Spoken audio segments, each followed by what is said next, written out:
जब तक हमारी रगों में खून दौड़ रहा है, तब तक हम अपनी मातृभूमि के लिए लड़ते रहेंगे।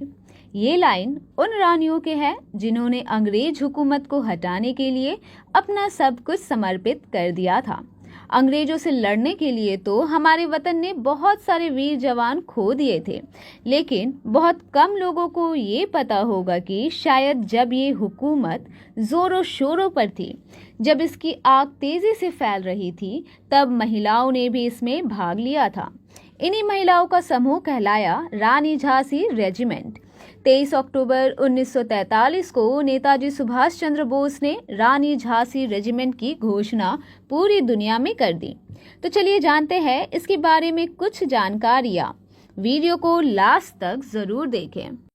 सन 1943 नेताजी सुभाष चंद्र बोस ने आजाद हिंद फौज की बागडोर संभाल ली थी। 6 हफ्तों के भीतर 30,000 सदस्यों से बढ़कर 60,000 लोग INA के सदस्य बन चुके थे। जो वॉलंटियर्स आए थे वो इंडोनेशिया, मलेशिया, बर्मा, हांगकांग जैसी जगहों से थे। बोस के मन में कुछ चल रहा था जो इस स्वतंत्रता संग्राम के लिए एक अनोखी बात थी। नेताजी सुभाष चंद्र बोस आजाद हिंद फौज में औरतों की एक पलटन बनाना चाहते थे। सिंगापुर में आजाद हिंद फौज की कमान संभालने वाली टीम में थे KP केशव मेनन, SC गुहा और N राघवन। इन लोगों ने बहुत कोशिश की कि आजाद हिंद फौज को जापानी सेना के साथ लड़ने का मौका मिले, लेकिन जापानी इस बात को लेकर कुछ भी पक्का नहीं कर रहे थे। तब आए नेताजी सुभाष चंद्र बोस। उनके आने पर चीजें तेजी से निपटनी शुरू हुई। लक्ष्मी स्वामीनाथन नाम की डॉक्टर उस समय सिंगापुर में ही थी। मद्रास मेडिकल कॉलेज से अपनी मेडिकल की पढ़ाई पूरी कर वहां गई थी और प्राइवेट प्रैक्टिस कर रही थी। लक्ष्मी जानती थी कि नेताजी की बड़ी इच्छा है कि औरतें भी आज़ादी की इस लड़ाई में भाग लें।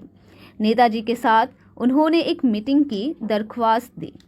मीटिंग से बाहर निकलते ही उनके आदेश मिल चुके थे एक महिला रेजिमेंट बनाने के। नाम होना था रानी झांसी रेजिमेंट। झांसी की रानी लक्ष्मीबाई के नाम पर गठित महिलाओं की एक टुकड़ी। 1500 ट्रेंड महिला सैनिक और 200 नर्सें। 21 अक्टूबर 1943 को नेताजी ने आजाद हिंद सरकार बनाई थी और उसमें लक्ष्मी स्वामीनाथन को मंत्री बनाया था। इसके 2 दिन बाद से रानी झांसी रेजिमेंट की ट्रेनिंग शुरू हो गई थी, यानी 23 अक्टूबर 1943 को।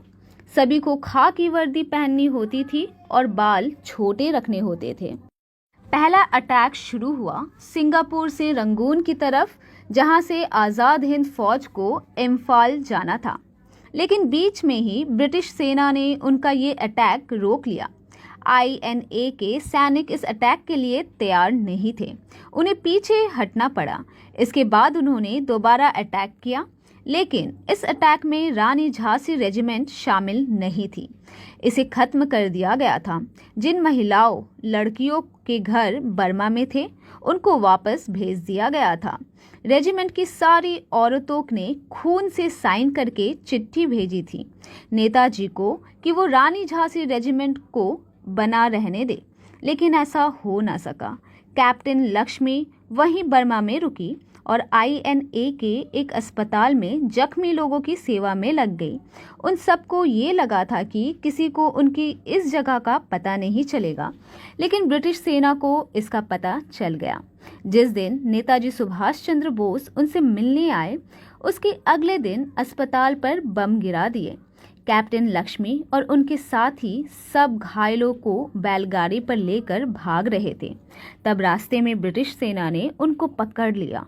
रानी झांसी रेजिमेंट बहुत लंबे समय तक नहीं चली, लेकिन इनकी मौजूदगी भारत के स्वतंत्रता संग्राम में महिलाओं की भागीदारी की एक मुकम्मल यादगार है। ऐसे ही और इंटरेस्टिंग फैक्ट्स के साथ हम वापस लौटेंगे। तब तक के लिए धन्यवाद और देखते रहे हमारे चैनल लोकल टीवी को।